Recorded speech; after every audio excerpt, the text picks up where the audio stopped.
10 of my friends were shot dead beside me. So to go back to them days is unthinkable. I'm Peter Oborne. I've been coming to Ireland for 4 decades and I've got many, many close Irish friends.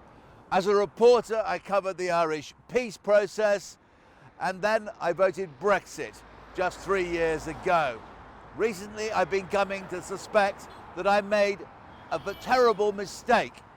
And we're on our way now from Dublin to Armagh to see what the prospect of a hard border and a no-deal Brexit and the abolition of the backstop means for ordinary people living around here.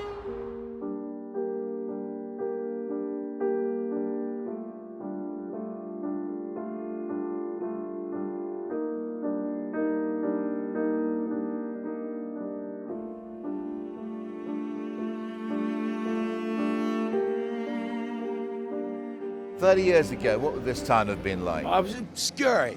It would have been full of soldiers. Everyone scared of each other. The army was scared. We were scared. Everyone frightened. When I was a child, we used to put, and the Protestants also, I've spoke to them now, we're allowed to. We all used to, when we were kids, 7 or 8 years of age, all used to put sofas and chairs up against the wall to prevent the UVF from coming in and killing us. Fear breeds hatred. And so your message to the British government is what? Get real. That's very good. Thank you. I think London, if they had their way, they would just get shut off Northern Ireland altogether. And it want nothing to do with them. And I honestly don't think the South wants the North as well. I think we're just in limbo up here. I mean, this town here, you saw some very tough times during the Troubles, didn't you? Well, I was, best for good badly hit. I was the sole survivor of the Kingsmill. Where 10 of my friends were shot dead beside me. So to go back to them days is unthinkable. You were a British soldier in the... No, we were just coming from work. Yeah, oh gosh, right, sorry, yeah. Coming back from work, yeah? Yeah. And the IRA stopped us, lined us up against the minibus and shot us. You were one of those in the bus? Yeah. I was the only one survived. Right. 10 of my friends were shot dead. And to even think about going back to them, it's unthinkable. So I know, I've heard of that terrible event. And you actually survived it. What's your name, sir? Alan Black. Alan Black. And so for you, it would be a betrayal of history, really, for Britain. Of course it would. I mean, from the 1990s, late 1990s, we have it's not perfect by any means a peace, by no means perfect, but it is a peace. My grandkids can grow up without worrying about bomb or bullet. And to go back to them days is unthinkable. And this is what Brexit's going to do to us if they put a hard border up. Because you're going to get the hard men coming out of the woodwork and they're going to start attacking border posts, which means sending police to protect them and army to protect the police. It's unthinkable. It's going to be a disaster. That was very sobering. The first person I talked to was Alan Black, the only living survivor of the terrible Kingsmill massacre, when people were taken out of the bus, lined up and shot and killed. And it's one of the most notorious events of the Troubles. And that was him. And he was talking about the dangers of going back to a hard border and all the tensions and the danger and the horror, potentially, that can involve. I've been talking to several people in the village here, and one of them said, well, we feel sort of forgotten.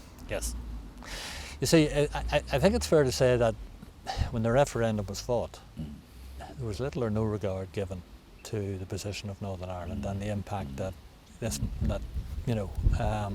a vote to leave would particularly have. Politically, I think Democratic Unionist Party saw it as a shot to nothing. In England, and this was essentially an English referendum really, they never understood that the part of Britain has a land border with the EU, and how would you manage that? Yeah.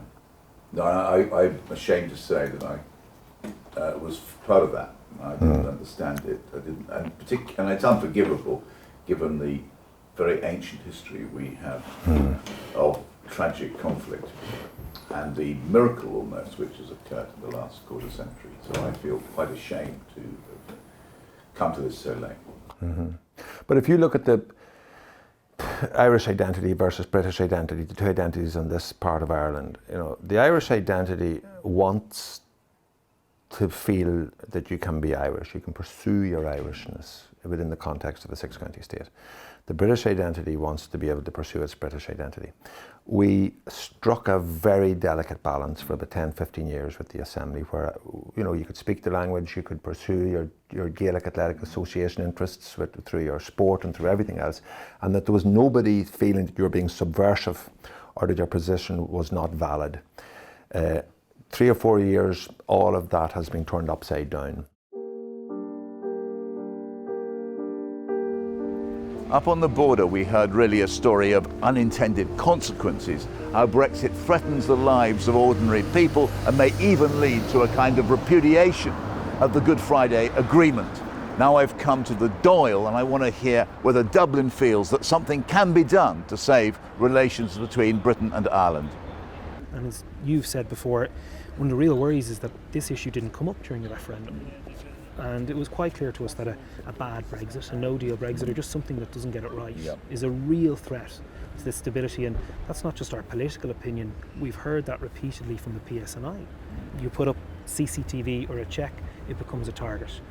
Yeah, and it was quite clear. We were there all day at the border, and a lot of people we spoke to, locals who know what they're talking about, no axe to grind. So they're not going to stay up very long with anything like that. No, and this whole thing that it's not an issue just doesn't cut it when you go and visit it.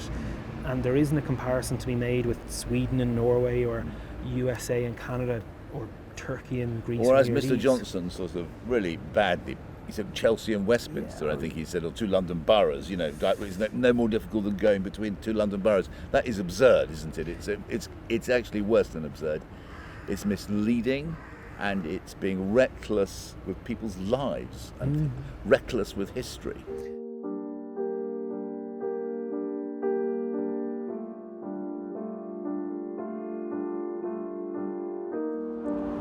Lovely Blackbridge here. Fairly though. Say hello to London for me, and the Grenadier. I used to work there. Great pub. Right. Welton Road, Belgravia.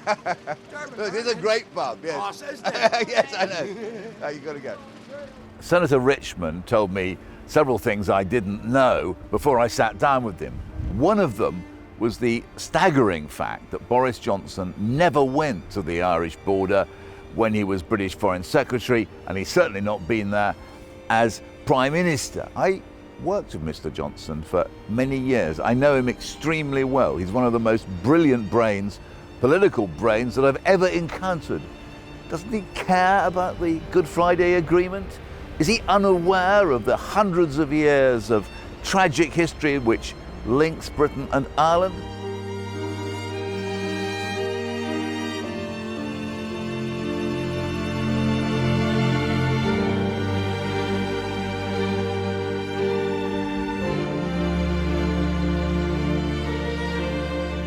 Doesn't he give a damn? It's time that he woke up. My grandkids can grow up without worrying about bomb or bullet. And to go back to them days is unthinkable.